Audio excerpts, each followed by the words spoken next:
Healing balloons எல்லாம் use பண்ணி அந்த வீட்டோட தாத்தாவும் வந்திருப்பாரு. வந்து நிம்மதியா இனிமேல் யாரும் நம்மளை டிஸ்டர்ப் பண்ண மாட்டாங்க, நம்ம வீட்டையும் நம்ம கிட்ட இருந்து யாரும் பிரிக்க மாட்டாங்க, எலி நம்ம கனவு நோக்கி நம்ம போயிட்டு இருக்கோம் அப்படின்னு சொல்றப்ப கதவை யாரோ தட்டுற மாதிரி ஒரு சவுண்டு. வெளியே போய் பார்த்தா நம்ம ராஸ்கோலு. இவன் எங்கடா இங்க பண்ணிட்டு இருக்கான் அப்படி சொல்லி கேட்குறப்ப, தாத்தா அவங்க கிட்ட பேசலான்னு வந்தேன், வீடு மேலே அப்படியே பறக்க ஆரம்பிச்சிருச்சு அப்படி சொல்லி சொல்லும்போது, சரி நீயும் உள்ளவாடா அப்படி சொல்லி கூப்பிட்டு 2 பேர் இருக்கிறப்ப, அப்போ கொஞ்ச நேரத்துல அந்த கருமேகங்கள்லாம் சூழ்ந்து சரியான இடி இடிக்குது. வீடும் அந்த புயலுக்குள்ள வந்து மாட்டிக்குது. லாங் ஷாட்ல அந்த வீட்டை காட்டுறாங்க, எப்படி சுத்திட்டு இருக்குன்னு பாருங்க.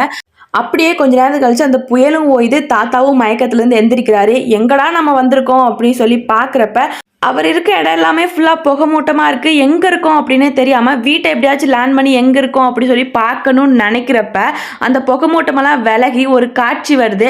அது என்ன அப்படின்னா, தாத்தா ஆசைப்பட்ட மாதிரி அந்த பாரடைஸ் ஃபால்க்கும் அவங்க ரீச் பண்ணியிருப்பாங்க.